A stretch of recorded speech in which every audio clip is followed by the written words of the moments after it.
चलिए देखिए, तो आज हम लोग पढ़ेंगे खनिज लवण के बारे में। खनिज लवण यानी मिनरल्स के बारे में, ठीक है। तो देखिए, अभी इसके पहले हम लोगों ने कार्बोहाइड्रेट, प्रोटीन, वसा और विटामिन इन सबको पढ़ा। और जब हम लोग कार्बोहाइड्रेट, प्रोटीन, वसा, विटामिन पढ़ रहे थे तो हमें ऐसा लग रहा था कि कार्बोहाइड्रेट, प्रोटीन, विटामिन और वसा हमने खा लिया, हमारे भोजन में मिल गया तो हमें सब कुछ मिल गया, ठीक है। क्योंकि कार्बोहाइड्रेट क्या देता है हमें? ऊर्जा। वसा हमें क्या देता है? ऊर्जा, ठीक है। प्रोटीन क्या करता है? शरीर की वृद्धि और विकास करता है। अब आपातकाल स्थिति होती है, जब बहुत आवश्यकता पड़ती है तो वो भी ऊर्जा देता है।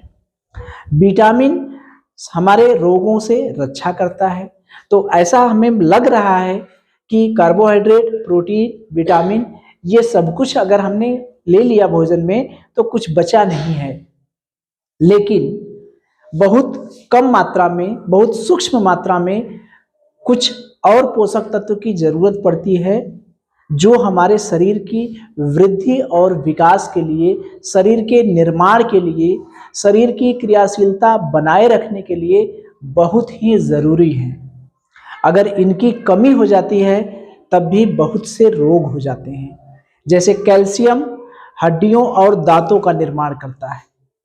कैल्शियम, ठीक है। तो कैल्शियम एक सूक्ष्म पोषक तत्व है, जो हमारे शरीर में कमी हो जाती है तो हड्डियां कमजोर हो जाती हैं। इसी तरह से बहुत से पोषक तत्व हैं जिनकी बहुत कम मात्रा मतलब समझ रहे हैं, बहुत सूक्ष्म मात्रा, माइक्रो लेवल की, माइक्रो, ठीक है, बहुत कम मात्रा, इसका मतलब माइक्रो लेवल पे जरूरत पड़ती है, बहुत सूक्ष्म जरूरत पड़ती है। तो उसको हम लोग कहते हैं खनिज लवण। क्या कहते हैं? खनिज लवण। यानी हमारे शरीर में खनिज लवणों की जरूरत बहुत जरूरी है। खनिज लवणों के बिना हमारा शरीर में अनेकों दिक्कतें आ जाएंगी, अनेकों परेशानियां आ जाएंगी, ठीक है। तो ये खनिज लवण कई हैं, लगभग में 24 तरह के खनिज लवण हैं, ठीक है। तो उन सबको एक एक को हम लोग डिटेल में पढ़ेंगे। जैसे फ्लोरीन जो है इनेमल का निर्माण करता है। दांत देखते हैं ना, दांत का जो ऊपरी सफेद भाग रहता है उसे कहते हैं इनेमल, ठीक है। फास्फोरस हड्डियों का निर्माण करता है, ठीक है। आयरन जो आयरन होता है वो किसका निर्माण करता है? हीमोग्लोबिन का निर्माण करता है। तो आयरन की कमी हो जाएगी तो खून कम हो जाता है। इसीलिए देखते हैं डॉक्टर लोग कहते हैं पालक खाइए। पालक में क्या मिलता है? आयरन। तो आयरन लेने का मतलब ही नहीं कि ये छड़ है, लोहा ले लिए, लोहा लेके चबा लिए, ठीक है। आयरन माने क्या होता है? लोहा, ठीक है। तो लोहा भी पोषक तत्व है। तो ऐसा नहीं है कि लोहा चबा ले हमारा पोषक तत्व मिल जाएगा। तो लोहा नहीं चबाना है, क्योंकि बहुत सूक्ष्म पोषक तत्व चाहिए। तो उस सूक्ष्म पोषक तत्व कहाँ से मिलता है? हरी सब्जियों से मिल जाता है, जिसमें पालक में मिलता है, गुड़ में मिलता है, ठीक है। तो इसका क्या मतलब हम लोग समझे? इसका ये मतलब समझे कि जो खनिज लवण है वह हमारे शरीर के लिए बहुत कम मात्रा में जरूरत पड़ती है, लेकिन अनिवार्य रूप से जरूरत पड़ती है, एकदम अवश्य जरूरत पड़ती है, आवश्यक होता है, ठीक है। ये खनिज लवण मिलता कहाँ से है? खनिज लवण कहीं दुकान पर मिलता है? कहाँ मिलता है? नदी में मिलता है? खनिज लवण जो है वो मिट्टी में पाया जाता है। कहाँ पाया जाता है? मिट्टी में, मृदा में। तो मिट्टी में कौन उगते हैं? पेड़ पौधे उगते हैं ना। मिट्टी में पेड़ पौधे उगते हैं। तो मिट्टी से कहाँ चला आता है? पेड़ पौधों के पास। उसी पेड़ पौधों को हम भी खाते हैं ना। पेड़ पौधों को हम भी खाते हैं तो हमारे पास चला आता है। या जैसे हमने पालक खाया, पालक भी एक पौधा है, पालक है ना, साग है, सब्जी है। तो पालक को हमने खाया तो हमको क्या मिल गया? आयरन मिल गया। आयरन कहाँ है? मिट्टी में है। मिट्टी से कहाँ लिया? पालक ले लिया। तो पालक से कहाँ आ गया, हमारे शरीर में आ गया। या ऐसा भी हो सकता है कि हम नहीं खाएं तो कोई जानवर खाया उसको, जैसे गाय क्या खाई, गाय या भैंस सब्जियों को खाती है, घास फूस को खाती है, पौधों को खाती है। तो पौधों से किस में चले आए, गाय भैंस के पास चले आया खनिज लवण। ठीक, अब गाय भैंस का हम लोग दूध पीते हैं, तो गाय भैंस से कहाँ चला आया, दूध में चला आया। दूध से कहाँ चला आया, हमारे शरीर में चला आया। तो देख रहे हैं किसी न किसी रूप में, भोजन के रूप में जो हम भोजन ग्रहण करते हैं, तो अलग अलग तरह के भोज्य पदार्थों में जो हम ग्रहण करते हैं उसमें अलग अलग तरह के खनिज पाए जाते हैं। ठीक है, जैसे डॉक्टर जब हम बीमार पड़ते हैं, खून की कमी हो जाती है, तो हमको कहते हैं कि आप पालक की सब्जी खाओ, पालक का दाल खाओ, कहते हैं ना। तो पालक में क्या मिलता है, आयरन, लोहा जिसे कहते हैं, या इसे आयरन कहते हैं। यही खून बढ़ाता है। ये कहाँ मिलता है, पालक और हरी सब्जियों में, गुड़ में मिलता है। ठीक है, तो जो मिट्टी में जो खनिज लवण हमारे मिट्टी में पाए जाते हैं, वो खनिज लवण मिट्टी से कहाँ चले आते हैं, पौधों के पास।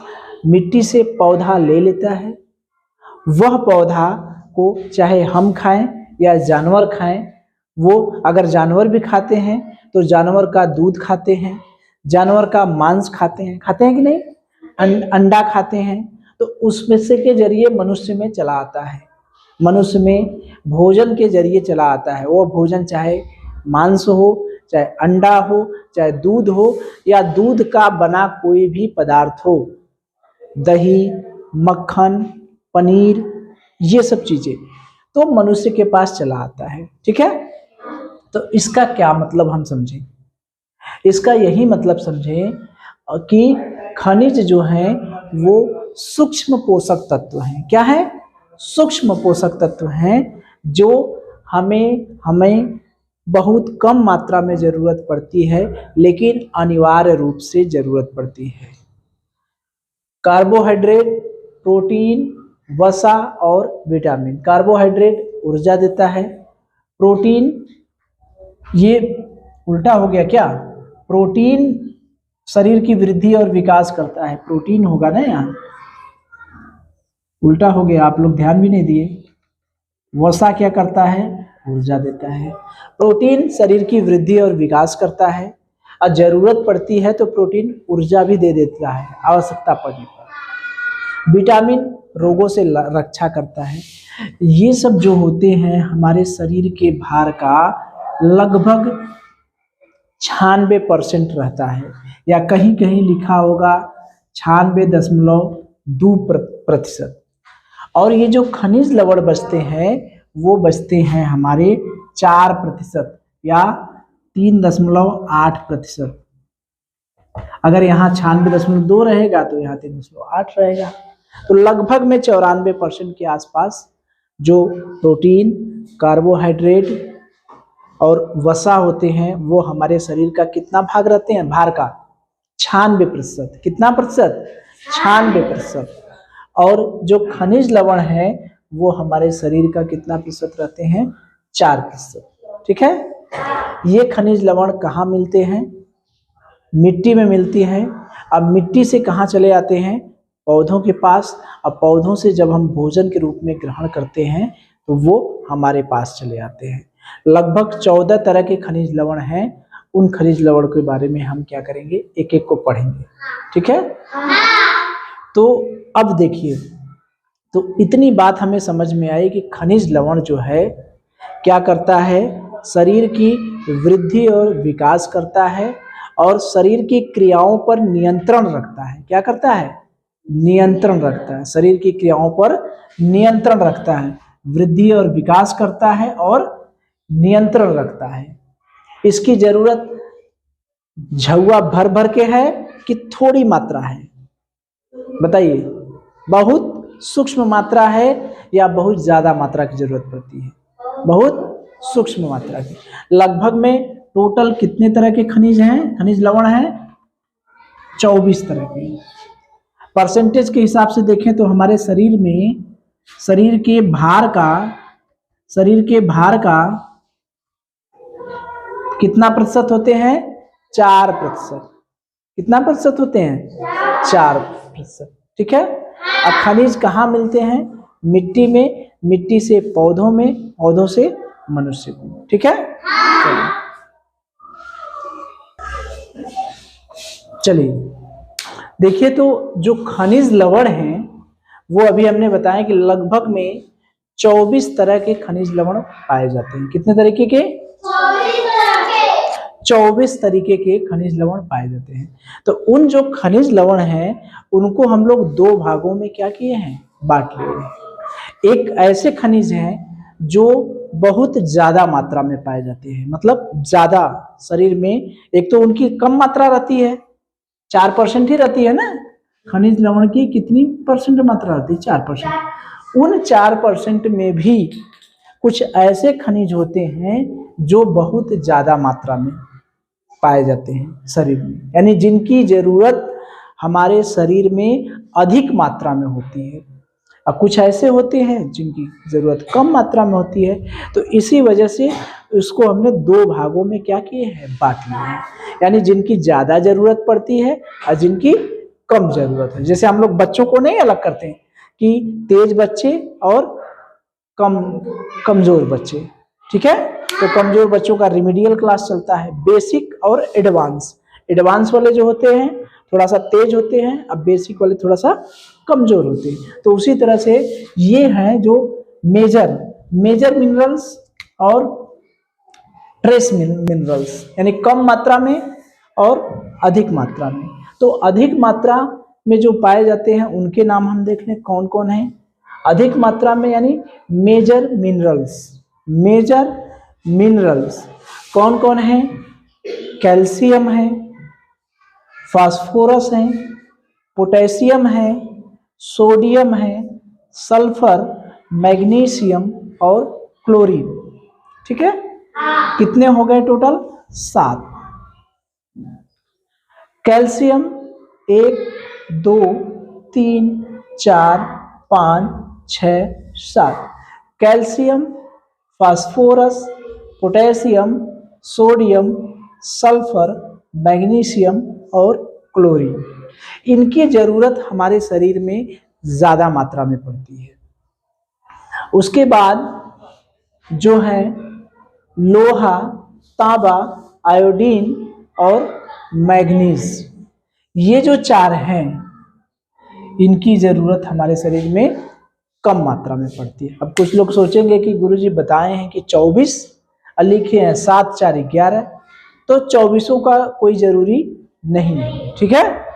सब नहीं पूछा जाता है, सब याद करने की जरूरत नहीं है। जो इम्पॉर्टेंट है, जो हमारे शरीर के लिए आवश्यक है, जरूरी है, उनको बताया जाता है। ठीक है। और वही बार बार पूछे जाते हैं आपसे। ठीक है। तो इतने खनिज लवणों को हमें पढ़ना है। ठीक है। अब देखिए, ज्यादा मात्रा में, अधिक मात्रा में और कम मात्रा में हमने खनिज को तो वर्गीकृत कर दिया। ठीक। अब इनके कार्य को भी हम लोग दो भागों में बांट दिए हैं। जो खनिज के कार्य हैं, एक भाग है वृद्धि और विकास करना, यानी शरीर का निर्माण करना, और दूसरा भाग है शरीर की क्रियाओं पर नियंत्रण करना। क्या है? शरीर की क्रियाओं पर नियंत्रण करना। ठीक है। तो एक तो हो गया वृद्धि, शरीर का निर्माण करना, शरीर की वृद्धि और विकास करना, और दूसरा हो गया उनकी क्रियाओं पर नियंत्रण करना। तो कौन कौन से खनिज हैं जो शरीर का निर्माण करते हैं और कौन से खनिज हैं जो शरीर की क्रियाओं पर नियंत्रण करते हैं, कौन कौन सी क्रियाओं पर नियंत्रण करते हैं। ठीक है। एक एक खनिज के बारे में हम लोग अलग से पढ़ेंगे, अभी थोड़ा सा हम लोग केवल देख लीजिए जैसे कार्य के हिसाब से। जैसे देखिए, शरीर का निर्माण जो करते हैं खनिज, वो शरीर का निर्माण, जैसे कैल्शियम जो है, हमारे कैल्शियम, Ca मतलब कैल्शियम, ये है कैल्शियम। हम जानते भी होंगे कि जो कैल्शियम है वो हमारे हड्डियों और दांतों का निर्माण करता है, अगर कैल्शियम कम हो गया इसका मतलब प्रोटीन कम हो गया। क्योंकि याद करिए कि प्रोटीन का काम क्या था, शरीर का निर्माण करना, शरीर का वृद्धि और विकास करना। और कैल्शियम का काम क्या है, हड्डी का निर्माण करना। तो अगर प्रोटीन कम हो जाएगा तो शरीर की वृद्धि नहीं होगी, तो वृद्धि क्यों नहीं होगी, तो हड्डी भी नहीं बढ़ेगी। समझ रहे हैं? तो इसलिए जहां कैल्शियम की कमी होगी वहां प्रोटीन की भी कमी हो जाएगी। जहां कैल्शियम की कमी होगी वहां प्रोटीन की कमी हो जाएगी। क्योंकि कैल्शियम का मतलब हड्डी नहीं बढ़ेगी, हड्डी का निर्माण नहीं होगा तो हड्डियां छोटी रह जाएंगी, तो हम वृद्धि और विकास भी नहीं कर पाएंगे। ठीक है, तो कैल्शियम का मतलब हो गया कि शरीर का निर्माण कम होगा। अगर कैल्शियम की कमी हो जाएगी तो शरीर की वृद्धि और विकास कम हो जाएगी, प्रोटीन की कमी हो जाएगी। ठीक है, अब देखिए ये कैल्शियम क्या करता है, हमारे रक्त के जमने में भी मदद करता है। जो रुधिर रक्त जमता है, जैसे कहीं चोट लगती है तो रक्त क्या होता है, जमने लगता है। तो जो जमने लगता है तो हमारे शरीर में रक्त की कमी हो जाएगी अगर कैल्शियम की कमी हो जाएगी तब। ठीक है, तो कैल्शियम कम हो गया इसका मतलब रुधिर जमने में भी दिक्कत आएगी। ठीक है, चलिए तो देखिए हम लोग ये कह रहे थे कि जो खनिज लवण का कार्य है उसमें शरीर निर्माण करना और नियंत्रण करना। तो कौन कौन से खनिज लवण ऐसे हैं जो शरीर का निर्माण करते हैं? जैसे कैल्शियम जो है, कैल्शियम एक खनिज लवण है।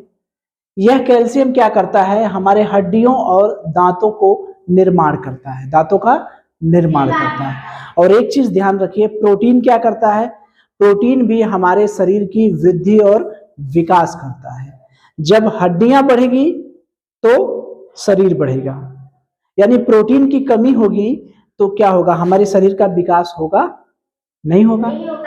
क्योंकि प्रोटीन अगर कम मिलने लगेगा इसका मतलब विकास नहीं होगा, तो विकास नहीं होगा तो हड्डियों की वृद्धि होगी, हड्डियां भी तो विकास नहीं होगा, हड्डी का विकास होगा तो बढ़ नहीं गए। तो याद रखिएगा कि जहां कैल्शियम की कमी होगी वहां प्रोटीन की भी कमी हो जाएगी।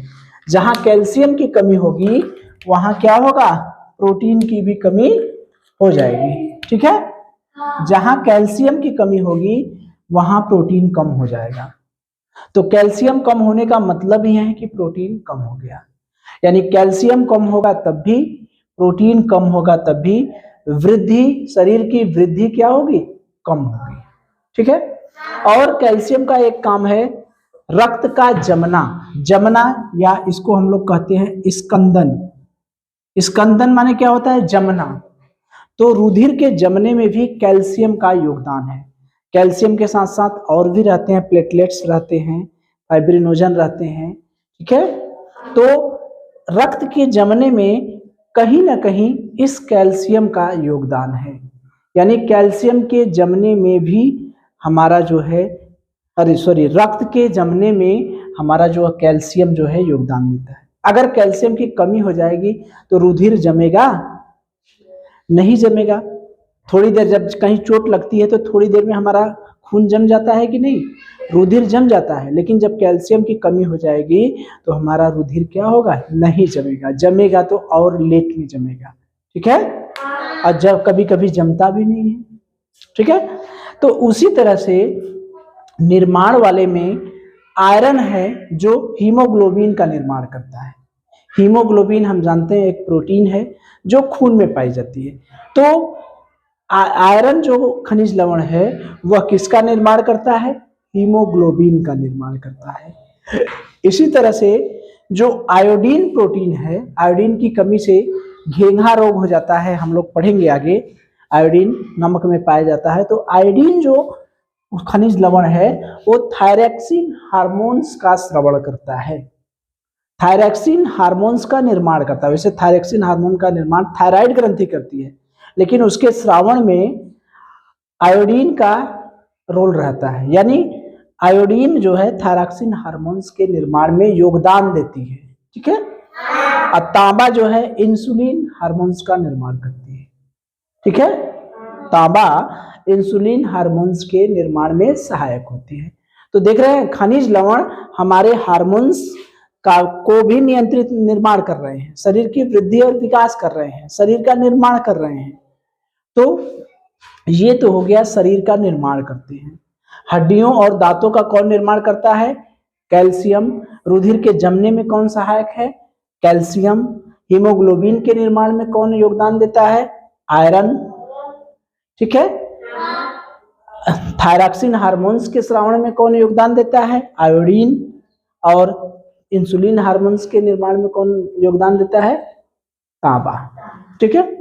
अब नियंत्रण, जो कुछ ऐसे हार्मोन्स होते हैं और कुछ ऐसे खनिज लवण होते हैं जो हमारे शरीर की आवश्यक क्रियाओं पर नियंत्रण करते हैं, कंट्रोल करते हैं। जैसे कैल्शियम को अभी आपने देखा, रक्त के जमने पर नियंत्रण करता है।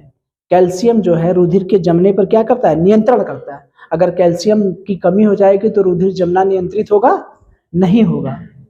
सोडियम जो है हमारे शरीर में जब पानी की कमी हो जाती है तो देखते हैं, कहते हैं चीनी नमक का घोल पीजिए, कहते हैं ना डॉक्टर लोग। जब हमारे शरीर में पानी की कमी हो जाती है या लैट्रिन ज्यादा होने लगता है तो कहते हैं नमक चीनी पानी का घोल पीजिए, कहते हैं ना।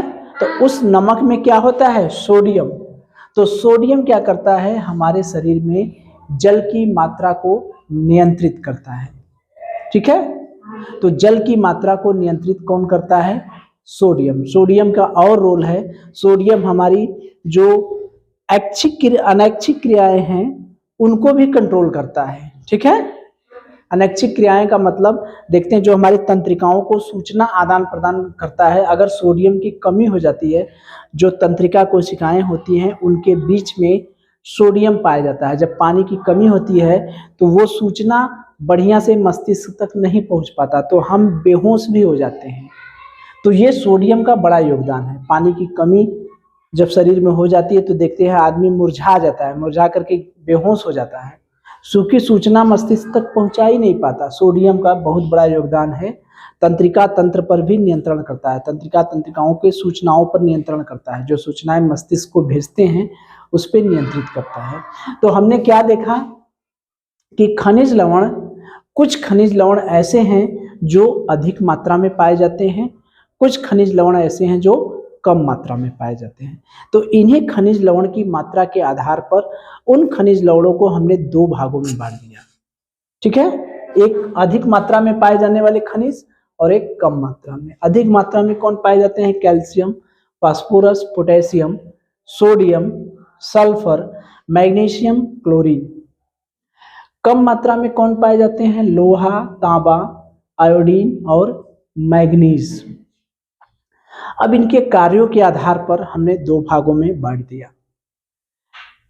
खनिज लवण का आपसे पूछा जाएगा कार्य क्या है, तो खनिज लवण जो है वो शरीर का निर्माण भी करता है और शारीरिक क्रियाओं पर, हमारे जो शरीर के अंदर क्रिया होने वाली क्रियाएं हैं उस पर कंट्रोल भी करता है। तो कौन कौन शरीर का निर्माण करते हैं? जैसे कैल्शियम है, हमारे हड्डियों और दांतों का निर्माण करता है। उसके साथ साथ रुधिर के जमने में कैल्शियम का योगदान है। तो कहीं ना कहीं कैल्शियम प्रोटीन से जुड़ा है। तो कैल्शियम की कमी हो जाएगी तो प्रोटीन की कमी हो जाएगी, क्योंकि प्रोटीन भी वृद्धि विकास करता है, निर्माण करता है, ऊतकों का निर्माण करता है। तो उसी तरह से कैल्शियम भी हड्डियों का निर्माण करता है, तो हमारी वृद्धि और विकास होता है। तो कैल्शियम कम होने का मतलब क्या है? प्रोटीन हमारे शरीर में कम हो गया, या प्रोटीन कम होने का मतलब हमारे शरीर में कैल्शियम की कमी हो गई। ठीक है। तो इससे वृद्धि रुक जाती है। आयरन जो है खनिज लवण, वो हीमोग्लोबिन का निर्माण करता है। आयोडीन जो है थायरॉक्सिन हार्मोन्स का निर्माण करता है। तांबा इंसुलिन के निर्माण में सहायक होता है। उसी तरह से नियंत्रण, हमारे शरीर की जो क्रियाएं हैं उस पर ये खनिज लवण कंट्रोल करते हैं। जैसे कैल्शियम जो है रुधिर के जमने पर नियंत्रण करता है और सोडियम जो है हमारे शरीर में जल की मात्रा को नियंत्रित करता है। तो अगर आपसे पूछा जाता है कि आयरन क्या किसका निर्माण करता है, तो क्या कहेंगे? हीमोग्लोबिन का। ठीक है। अगर पूछा जाए हड्डियों के निर्माण में कौन सहायक है? कैल्शियम, आयरन, तांबा और आयोडीन, तो क्या कहेंगे? कैल्शियम। क्या होगा? कैल्शियम। अगर आपसे पूछा जाएगा शरीर में जल की मात्रा को कौन सा खनिज लवण नियंत्रित करता है, तो क्या कहेंगे? सोडियम। रुधिर के जमने में कौन सा खनिज लवण का योगदान है? कैल्शियम, फास्फोरस, आयोडीन और आयरन। किसका योगदान है रुधिर के जमने में? कैल्शियम का। ठीक है, चलिए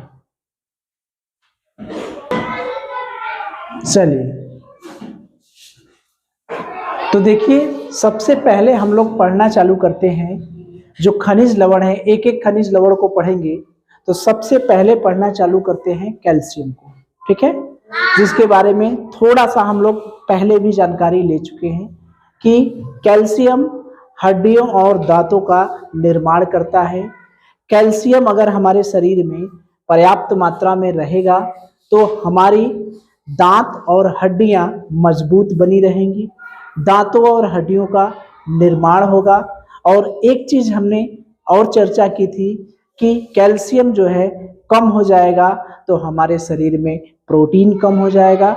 और एक बात और थी कि कैल्शियम हमारे शरीर में रुधिर के जमने में सहायक होता है। इतनी बातें हम लोग देखे थे। ठीक है, तो उसी के बारे में हम लोग डिटेल में चर्चा करेंगे कि कैल्शियम की हमारे शरीर में सबसे ज्यादा मात्रा होती है, सर्वाधिक मात्रा कैल्शियम की होती है। कैसे?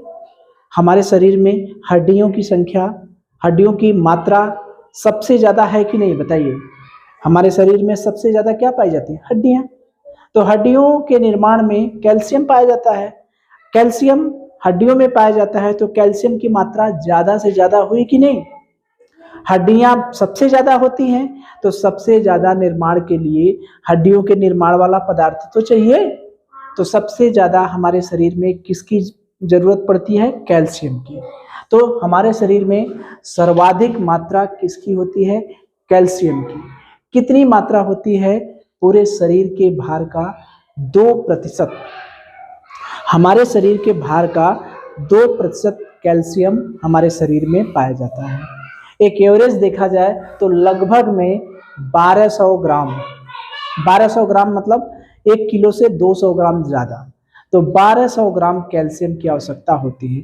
कहीं कहीं 1000 ग्राम से 1200 ग्राम, कहीं 1100 लिखा है, 1200 लिखा है, कहीं 1000 लिखा है। तो इसका मतलब 1000 से लेके 1200 ग्राम के आसपास कैल्शियम की जरूरत पड़ती है। ठीक है, तो सर्वाधिक मात्रा होती है हमारे शरीर में। शरीर के भार का लगभग में 2% होता है। अगर आपसे पूछा जाता है कि कैल्शियम कितना ग्राम हमारे शरीर में पाया जाता है, तो हम क्या बोलेंगे? 1200 ग्राम। ठीक है, अगर कहीं 1000 से 1200 भी लिखा है तो वो भी सही है। ठीक है, चलिए अब देखिए कैल्शियम के स्रोत क्या है। तो कैल्शियम के स्रोत हमने बताया था कि जितने खनिज लवण है वो कहाँ मिलते हैं? मिट्टी में। मिट्टी में कौन उगते हैं? पेड़ पौधे। पेड़ पौधों को कौन खाते हैं? जानवर और हम लोग। सबसे ज्यादा कौन खाते हैं? जानवर। तो सबसे ज्यादा मात्रा कहाँ मिलेगी? जानवर से हम लोग क्या खाते पीते हैं? दूध, अंडा, यही सब खाते हैं ना। तो दूध में जो है, दूध या दूध से बनने वाला जो उत्पाद है उसमें कैल्शियम भर भर के मिलता है। ठीक है, इसीलिए जब कभी हड्डियों की बीमारी हो जाती है या हड्डियां कमजोर हो जाती है, शरीर में कैल्शियम की मात्रा कम हो जाती है, तो कहा जाता है, कुछ दवाइयाँ देते हैं और कहते हैं कि आप दूध का सेवन ज्यादा से ज्यादा करिए। ठीक है, बोलते हैं ना डॉक्टर। हाँ, तो दूध या दूध से बनने वाला जो पदार्थ है, पनीर है, दही है, इन सब में कैल्शियम भर भर के मिलता है। ठीक है, और अंडा में भी मिलता है, मांस में भी मिलता है, सब्जियां और सूखे मेवे में। अगर आपसे कोई मांस खाने वाले कहते हैं कि मांस खाते हैं तो हमें कैल्शियम मिलता है, तो आप कहिएगा कि मांस के अलावा अगर आप अंडा और दूध भी खाएंगे तब भी कैल्शियम मिलेगा। कैल्शियम प्राप्त करने के लिए कोई जरूरी है कि मांस खाएं? बताइए, ऐसा तो कोई बात है नहीं। हम दूध भी खा सकते हैं, अंडा भी, दूध भी पी सकते हैं, अंडा भी खा सकते हैं। तो कैल्शियम के सूखे मेवे जो ड्राई फ्रूट्स हैं, ये सब काजू किशमिश मुनक्का खजूर ये सब होते हैं ना, तो जो सूखे मेवे हैं और सब्जियां जो हैं, सब्जियों में भी देखिए कैल्शियम मिलता है। क्यों? क्योंकि सब्जियां कहाँ से उगती हैं? जमीन से। हमारी मृदा से, मिट्टी से सब्जियां कैल्शियम ले लेती हैं, उन सब्जियों को हम खाते हैं तो हमें कैल्शियम मिलता है। ठीक है। अब कैल्शियम मिलने का मतलब ये नहीं कि हड्डी में कैल्शियम पाया जाता है तो हड्डियां खा लें। ठीक है। हाँ, बहुत कम मात्रा में मिलता है, सब्जी से पूर्ति हो जाती है, हमारी दूध से पूर्ति हो जाती है। तो स्रोत क्या है? दूध और दूध से बने पदार्थ और अंडा, मांस, सब्जियां और सूखे मेवे। ठीक है। तो हमने ये देख लिया कि कैल्शियम किन में पाया जाता है, कैल्शियम के स्रोत क्या हैं। ठीक है। दूध और दूध से बनने वाले पदार्थ, अंडा, मांस, सब्जियां और सूखे मेवे, ड्राई फ्रूट्स। ठीक है। अब हम लोग देखेंगे कि कैल्शियम करता क्या है। कैल्शियम करता क्या है? हड्डियों और दांतों का निर्माण करता है, उनको मजबूत बनाता है। इसलिए कहते हैं कि दूध पियो और हड्डियों को मजबूत बनाओ। कहते हैं ना, दूध पियोगे तो तुम्हारी हड्डियां मजबूत रहेंगी। तो कैल्शियम हड्डियों और दांतों के निर्माण करता है और उनको मजबूत बनाता है। ठीक है। चलिए, हमारे शरीर का वृद्धि और विकास में कमी हो जाएगी जब कैल्शियम कम होगा। कार्य क्या है? वृद्धि और विकास में सहायक, वृद्धि में सहायक, वृद्धि में सहायक। जो हमारे शरीर की वृद्धि होती है उसमें कैल्शियम क्या होता है? सहायक होता है। जो ही प्रोटीन कम लिए तो कैल्शियम हमारे शरीर में क्या होगा? कम हो जाएगा। क्योंकि प्रोटीन जुड़ा है कैल्शियम से, शरीर का वृद्धि भी करता है प्रोटीन, कैल्शियम भी शरीर की वृद्धि करता है। तो जहां कैल्शियम अगर कम हो जाएगा तो प्रोटीन कम हो जाएगा।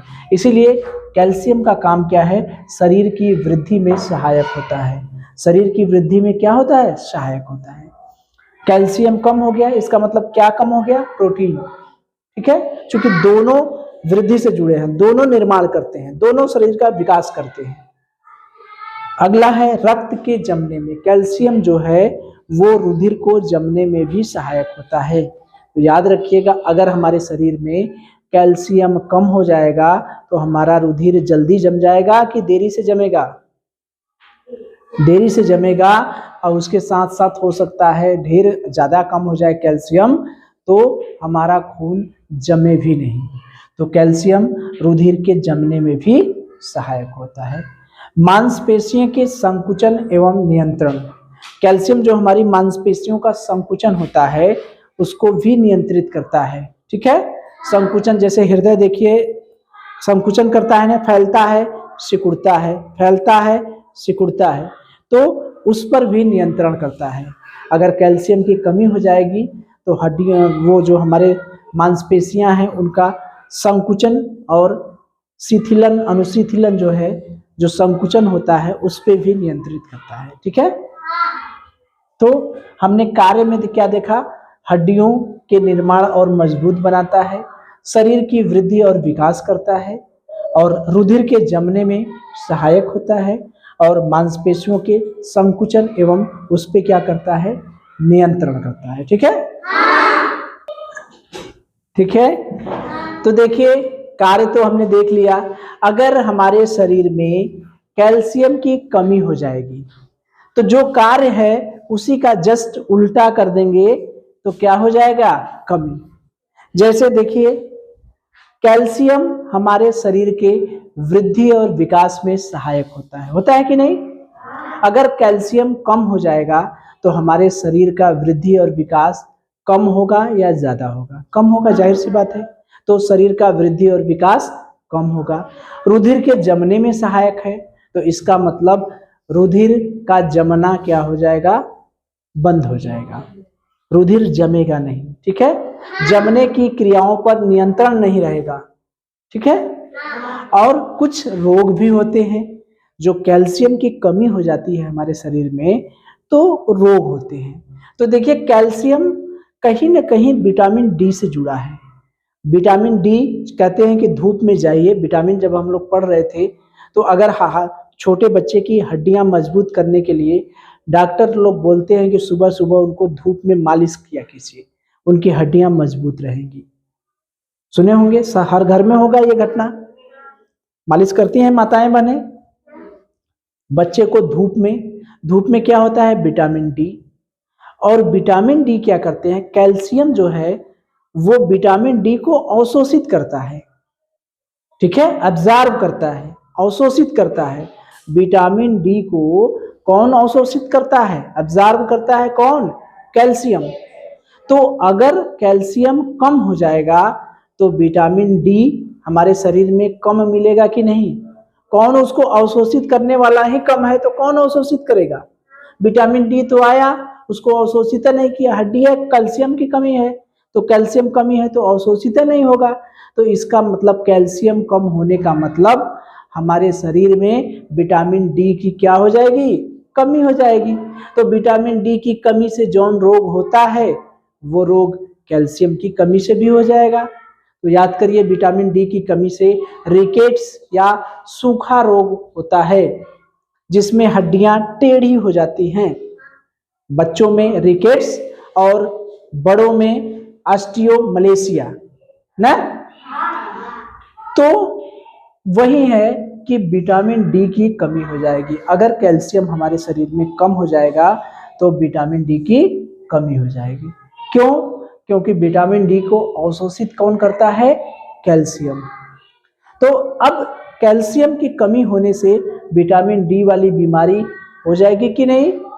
तो कैल्शियम की कमी से हमारे शरीर में रिकेट्स नामक रोग हो जाएगा। तो याद रखिएगा कि कैल्शियम की कमी होगी तो अगर भूल भी जाता है तो कैल्शियम को अवशोषित कौन करता है? Vitamin D. तो विटामिन डी की कमी से कौन सा रोग होता है? रिकेट्स। तो कैल्शियम की कमी से भी कौन सा रोग होता है? रिकेट्स। इसमें क्या होती है? हड्डियां कमजोर और टेढ़ी हो जाती है। देखे होंगे, चित्र भी हमने दिखाया होगा कि एक बच्चे का पैर ऐसे ऐसे हो जाता है, टेढ़ा हो, सीधा ना होके वो टेढ़ा हो जाता है ना।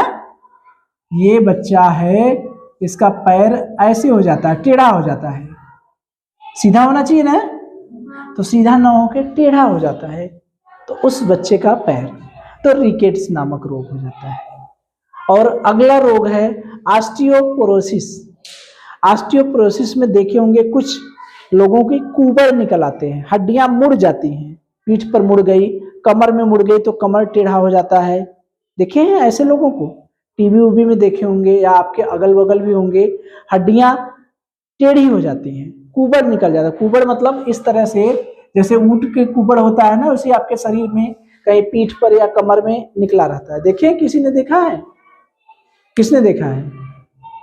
देखे हैं? कहाँ? हाँ, कोई है, गांव में कोई है, 2 लोग हैं। चलिए, तो वो जो ऑस्टियोपोरोसिस है, कुबड़, उसमें कमर या जो हड्डी होती है वो टेढ़ी हो जाती है और कमजोर हो जाती है। तो हमें कौन सा रोग हो जाता है? ऑस्टियोपोरोसिस। ठीक है। और एक रोग है ऑस्टियोमलेशिया। ऑस्टियोमलेशिया में हड्डियों से, ये ज्यादातर महिलाओं में होता है, ठीक है, ज्यादातर महिलाओं में, अधिकतर, ज्यादातर ऑस्टियोमलेशिया जो रोग है वो महिलाओं में देखने को मिलता है। उसमें क्या होता है कि हमारी हड्डियों से कैल्शियम जो है वो बाहर निकलने लगता है। हड्डियों से कैल्शियम क्या होता है? बाहर निकलने लगता है। तो 3 रोग हुए, रिकेट्स, ऑस्टियोपोरोसिस और ऑस्टियोमलेशिया। हमने ये भी बताया था कि ऑस्टियो नाम जहां भी आएगा ये समझ लीजिएगा वो हड्डी वाली बीमारी है। ऑस्टियोमलेशिया आए, ऑस्टियोपोरोसिस आए और रिकेट्स, ठीक है। तो एक बार फिर से रिवाइज कर लिया जाए तो देखिए, कैल्शियम की मात्रा हमारे शरीर में सर्वाधिक होती है। हमारे शरीर के भार का लगभग में 2% होता है, यानी लगभग में 1200 ग्राम होता है। कैल्शियम कहाँ कहाँ से मिलता है? दूध और दूध से बने पदार्थों जैसे पनीर और दही से मिलता है। अंडा, मांस, सब्जी और सूखे मेवे से मिलता है। कार्य क्या क्या है?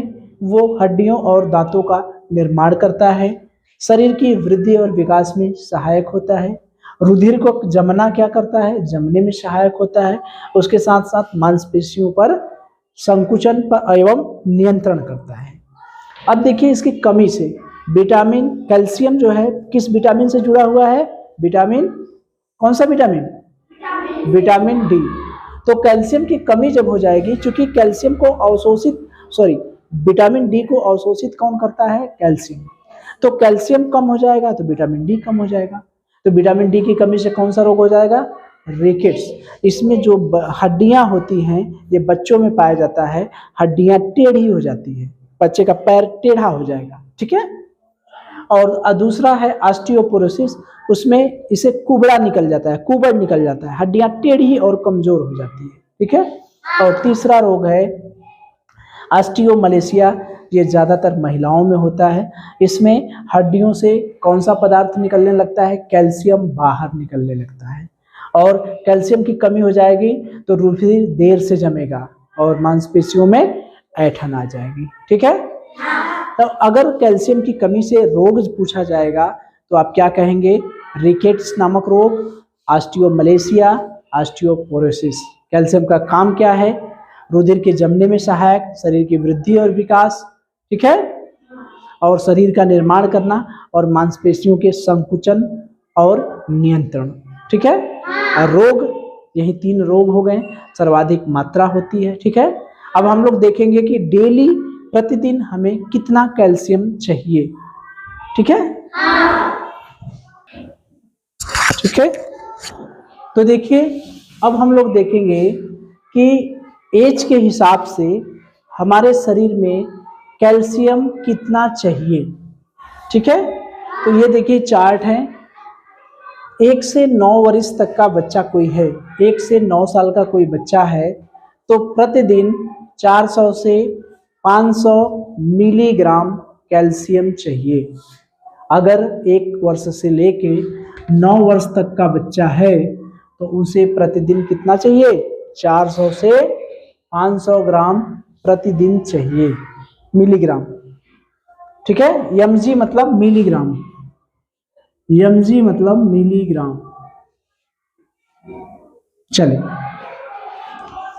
10 साल से लेके 18 साल का अगर कोई बच्चा है तो उसको 600 से 700 ग्राम मिलीग्राम प्रतिदिन कैल्शियम चाहिए, ठीक है। ज्यादा चाहिए उसको 10 से 18 साल, क्योंकि वृद्धि और विकास ज्यादा होता है, और उसके बाद धीरे धीरे रुक जाता है, मतलब कम होता है, तब वयस्क में फिर वही डेली रूटीन में 400 से 500 मिलीग्राम प्रतिदिन की जरूरत पड़ती है। यानी जब हम 10 से 18 साल की एज में होते हैं तो हमारे शरीर का वृद्धि और विकास ज़्यादा होता है, हड्डियां ज़्यादा बढ़ती हैं, तो उस समय कैल्शियम की मात्रा 600 से 700 ग्राम प्रतिदिन चाहिए, मिलीग्राम चाहिए, ठीक है। उसके बाद वयस्क हो जाएंगे तो 400 से 500 मिलीग्राम प्रतिदिन चाहिए। उसके बाद गर्भवती महिलाएं जो हैं, क्योंकि उनमें क्या केस है, गर्भवती महिलाओं में जो बच्चा पेट में पलता है उसके लिए भी कैल्शियम चाहिए। बच्चे में भी तो शरीर हड्डियों का निर्माण होता है, बच्चे जो बच्चा होता है गर्भवती महिलाओं के लिए के पेट में, उनको भी कैल्शियम चाहिए। तो इस वजह से उनको 1000 मिलीग्राम प्रतिदिन चाहिए, ज्यादा चाहिए। क्यों? क्योंकि उनमें एक नहीं 2 विकास होते हैं, एक स्वयं गर्भवती महिला का कैल्शियम चाहिए और एक जो पल रहा बच्चा है उसको कैल्शियम चाहिए, तो इस वजह से 1000 होता है। तो ये याद रखिएगा, कहीं कहीं 1000 मिलीग्राम से लेके 1200 मिलीग्राम भी होता है, ठीक है। तो याद रखिएगा कि लगभग में 1000 मिलीग्राम चाहिए गर्भवती महिलाओं को। तो 1 से 9 वर्ष तक के बच्चे के लिए कितना चाहिए? 400 से 500 मिलीग्राम। 10 से 18 वर्ष के लिए कितना चाहिए? 600 से 700 मिलीग्राम। वयस्क के लिए कितना चाहिए? 400 से 500 मिलीग्राम प्रतिदिन। और गर्भवती महिलाएं यानी धात्री महिलाओं जो अपने बच्चे को दूध पिलाती हैं, ठीक है, उनको भी ज़्यादा कैल्शियम की ज़रूरत पड़ती है। दूध पिलाने वाली महिलाओं को ज़्यादा कैल्शियम की ज़रूरत पड़ती है, क्योंकि दूध बनता है, तो दूध बनाने के लिए क्या चाहिए? कैल्शियम। तो 1000 मिलीग्राम प्रतिदिन चाहिए, ठीक है। अब इसके बाद हम लोग पढ़ेंगे फास्फोरस। कैल्शियम के बाद कौन सा पोषक तत्व है?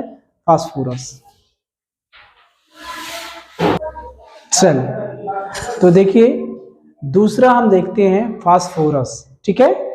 हमारे शरीर में सबसे अधिक मात्रा में अगर दूसरा कोई पाया जाता है, पहला तो हो गया कैल्शियम, उसके बाद अगर दूसरा कोई खनिज लवण अगर हमारे शरीर में पाया जाता है मैक्सिमम मात्रा में, ज्यादातर मात्रा में, तो वो क्या है? फास्फोरस, ठीक है। यह फास्फोरस जो है कैल्शियम के साथ मिलकर हमारे हड्डियों और दांतों का निर्माण करता है। कैल्शियम और फास्फोरस, तो जो चीजें कैल्शियम में हैं वही चीजें फास्फोरस में भी है, क्योंकि कैल्शियम और फास्फोरस दोनों एक साथ मिलकर हमारे शरीर की हड्डियों और दांतों का निर्माण करते हैं। तो ये शरीर के भार का 1% होता है। शरीर के भार का 1% होता है। स्रोत इसके भी लगभग में वही हैं जो कैल्शियम के थे। अंडा, दूध, मांस, दाल, और देखिए थोड़ा सा दाल में भी थोड़ी मात्रा में पाया जाता है, लेकिन पाया जाता है फास्फोरस। मछली, सब्जियां, औसत कितना हमें पर डे फास्फोरस चाहिए? तो 500 से 700 मिलीग्राम चाहिए। कार्य क्या है? हड्डियों और दांतों का निर्माण है, ठीक है। तो ये ध्यान रखिए कि कैल्शियम और फास्फोरस दोनों एक साथ जुड़े हैं। जब हड्डियों का निर्माण करते हैं तो कैल्शियम और फास्फोरस दोनों एक साथ मिल के करते हैं। उसको हम लिखा दे रहे हैं, कौन सा खनिज लवण किसका निर्माण करता है, ठीक है, एक जगह हम लिखा दे रहे हैं अभी। तो ये याद रखिएगा कि कैल्शियम और फास्फोरस दोनों के स्रोत एक ही हैं लगभग में, ठीक है। कार्य क्या है? हड्डियों और दांतों का निर्माण। मात्रा भी देखिए, लगभग में कैल्शियम की मात्रा 400 से 500 ग्राम बच्चों में थी, 1 से 9 साल में, 600 से 700 ग्राम थी किसमें? वयस्क में, ये क्या 10 साल से लेके 18 साल वालों में, और वयस्कों में फिर डाउन हो जा रहा था 400 से 500 ग्राम में मिलीग्राम में, और धात्री महिलाओं में 1000 से 1200 मिलीग्राम में। तो मात्रा भी वही है। तो कैल्शियम और फास्फोरस में कोई बहुत खास अंतर नहीं है। बस ये जानिए कि दूसरा सबसे अधिक हमारे शरीर में पाए जाने वाला पदार्थ कौन है? फास्फोरस, ठीक है। चलिए तो देखिए एक साथ हमने लिख दिया है। आप लोग इस चार्ट से थोड़ा सा ये देख सकते हैं कि कौन सा खनिज लवण क्या क्या काम करता है। जैसे देखिए हड्डियों और दांतों का निर्माण कौन सा खनिज लवण करता है? तो कैल्शियम और फास्फोरस। कैल्शियम और फास्फोरस जो खनिज लवण है वह हमारे हड्डियों और दांतों का क्या करता है? निर्माण करता है। और रुधिर का निर्माण कौन करता है? रक्त के निर्माण में कौन होता है? लोहा, तांबा और कोबाल्ट। तो याद रखिएगा, जो आयरन तो जान रहे हैं, कोबाल्ट और तांबा भी रक्त के निर्माण में योगदान देता है, ठीक है। तो लोहा, तांबा और कोबाल्ट ये सब खनिज लवण रुधिर का निर्माण करते हैं, रक्त का निर्माण करते हैं। हार्मोन्स का कौन सा निर्माण करते हैं? अभी हमने देखा कि आयोडीन जो है वो थायरॉक्सिन हार्मोन्स का निर्माण करता है। आयोडीन की कमी से घेंघा रोग हो जाता है ना, थायराइड ग्रंथि से निकलने वाला थायरॉक्सिन हार्मोन्स। तो मैग्नीशियम, जिंक, मैग्नीज, गंधक और आयोडीन ये हार्मोन्स का निर्माण करते हैं। ये क्या करते हैं? हार्मोन्स का निर्माण करते हैं। और अम्ल क्षार संतुलन में कौन योग देता है? अम्ल क्षार तो जानते हैं पीएच वैल्यू होता है, जब केमिस्ट्री पढ़ेंगे हम लोग तो उसमें होता है। जैसे पानी जो होता है, पानी का पीएच 7 होता है, पीएच मान 7 होता है, ये होता है जल का। अगर पीएच 7 से कम है तो वो हो जाएगा अम्ल, अगर pH 7 से ज्यादा है तो वो हो जाएगा क्षार। ठीक है, कोई चीज खट्टी चीज है तो वो अम्लीय है। ठीक है, जैसे बैटरी का पानी देखते हैं ना, बैटरी का पानी देखते हैं, एसिड रहता है, हाइड्रोक्लोरिक एसिड उसमें रहता है, एसिड रहता है। बैटरी का पानी चखिएगा मत, ठीक है, चखना नहीं है, उसका स्वाद देखेंगे तो थोड़ा सा जो स्वाद रहता है वही हो गया अम्ल। ठीक है, तो अम्ल क्षार का जो बैलेंस, हमारे शरीर में अम्ल और क्षार भी बनते हैं, क्योंकि जब पाचन हम लोग पढ़ रहे थे तो उस पाचन में हड्डियों को गलाने के लिए HCl हाइड्रोक्लोरिक अम्ल आता है आमाशय में। तो हड्डियां जब हम लोग खाते हैं तो कैसे गल जाती है, अपने आप तो गलती नहीं। तो अम्ल क्षार का जो बैलेंस बनाए रखता है वो कौन, सोडियम, पोटेशियम, क्लोराइड और फास्फोरस। ठीक है, और एंजाइम, विटामिन और दांतों के एनेमल, वो दांत का जो ऊपरी सफेद भाग है उसी को कहते हैं एनेमल। तो एंजाइम, विटामिन और दांतों के एनिमल और हाइड्रोक्लोरिक अम्ल का निर्माण कौन करता है, क्लोरीन, फ्लोरीन, कोबाल्ट और लोहा। तो ये कुछ खनिज लवण हैं, कुछ हड्डियों का निर्माण करते हैं, कुछ रक्त का निर्माण करते हैं, कुछ हार्मोन्स का निर्माण करते हैं, कुछ अम्ल क्षार का संतुलन बनाए रखते हैं और कुछ एंजाइम, विटामिन और हाइड्रोक्लोरिक अम्ल दांतों के एनिमल का निर्माण करते हैं। तो देख रहे हैं खनिज हमारे लिए कितना जरूरी है, थोड़ी सी ही मात्रा है लेकिन वो काफी जरूरी है। ठीक है, चलिए।